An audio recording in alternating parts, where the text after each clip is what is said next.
دوستو، جیب تراشی کا جرم تعزیرات پاکستان کی دفعہ 379 کے تحت قابل سزا جرم ہے۔ ملزم کو 3 سال تک قید یا جرمانہ یا دونوں سزائیں اکٹھی ہو سکتی ہیں۔ جیب تراشی کا فعل سرقہ کی تعریف میں آتا ہے۔ سرقہ جرائم برخلاف املاک نفاذ حدود آرڈیننس 1979 کے تحت قابل سزا جرم ہے۔ اگر حرز سے سرقہ کیا جائے اور مال کی قیمت نصاب کے برابر ہو یا اس سے زیادہ ہو اور واردات سرقے کے 2 چشمدید گواہان موجود ہوں تو ملزم پر حد لاگو ہوگی اور وہ آرڈیننس مذکور کی دفعہ 9 کے تحت قابل سزا ہوگا۔ پہلی مرتبہ مستوجب حد چوری کرنے پر اس کا دایاں ہاتھ کلائی کے جوڑ سے کاٹ دیا جائے گا۔ دوسری مرتبہ ایسی چوری کرنے پر اس کا بایاں پاؤں ٹخنے تک کاٹ دیا جائے گا، اور اگر تیسری مرتبہ اس کے بعد بھی ایسی چوری کرتا پایا جائے گا جو مستوجب حد ہے تو اسے عمر قید کی سزا دی جائے گی۔ اگر کوئی ملزم کسی کی جیب کاٹنے کے لیے اپنا ہاتھ اس کی جیب میں ڈالے لیکن جیب میں کچھ نہ ہونے کی وجہ سے اپنی کوششوں میں ناکام رہے تو تب بھی یہ سرقے کے اقدام کا جرم ہوگا اور ملزم زیر دفعہ 22 آرڈیننس مذکور قابل سزا ہوگا۔ دوستو،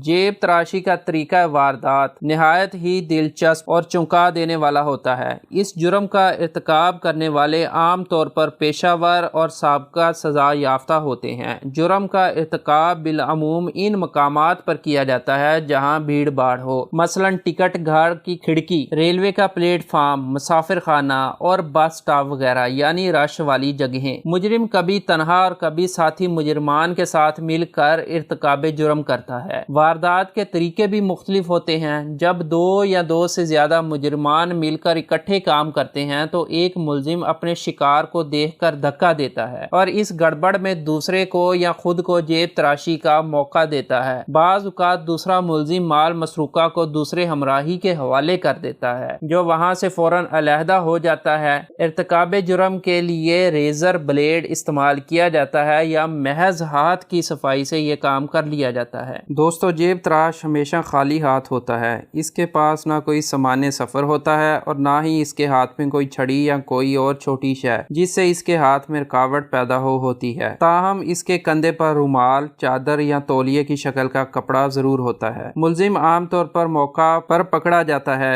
ایسی صورت میں پولیس کو چاہیے کہ رپورٹ ابتدائی مرتب کرتے وقت بجائے اس کے کہ وہ مدعی سے پوچھے کہ اس کے بٹوے میں کون کون سی اشیاء تھیں، ملزم سے پہلے دریافت کرے کہ اگر بٹوا اس کا ہے تو وہ اس اشیاء کی تفصیل بتائے۔ ایسے ملزم کی عام طور پر یہی خواہش ہوتی ہے کہ اس کے خلاف مقدمے کا جلد فیصلہ ہو جائے، اس لیے کہ وہ بعض اوقات اقبال تک کرنے کو تیار ہو جاتا ہے تاکہ اس کے سابقہ ریکارڈ کا پتہ نہ لگ سکے۔ اس لیے ایسے ملزم کی سرچ سلپ پولیس کو تیار کرنا ہوتی ہے۔ اگر سلپ چلان کرنے تک واپس نہ آئے تو چلان میں درخواست کرنی چاہیے کہ سرچ سلپ کی واپسی تک فیصلہ نہ سنایا جائے۔ چونکہ مال مسروقہ جیب تراشی میں نقدی ہوتی ہے، اس لیے اس کی شناخت کی طرف توجہ دینا ضروری ہے۔ یہ نقدی یا تو رومال یا بٹوے میں واردات کے وقت بند ہوتی ہے۔ نقدی بذات خود قابل شناخت چیز نہیں ہے، اس لیے اس کی شناخت رومال یا بٹوے ہی سے ہوتی ہے۔ اس کے علاوہ نقدی کی شناخت کا بہترین طریقہ یہ ہے کہ جن گواہان کی موجودگی میں مجرم پکڑا گیا ہو ان کے بیانات میں تحریر ہونا چاہیے کہ مستغیث نے ان کے روبرو بتلایا تھا کہ رومال یا بٹوے میں کس قدر نقدی تھی اور رومال یا بٹوا کھولنے پر اس قدر نقدی موجود پائی گئی۔ ملزم موقع پر پکڑا جائے تو فوراً اس کی جامع تلاشی کرنی چاہیے تاکہ وہ آلات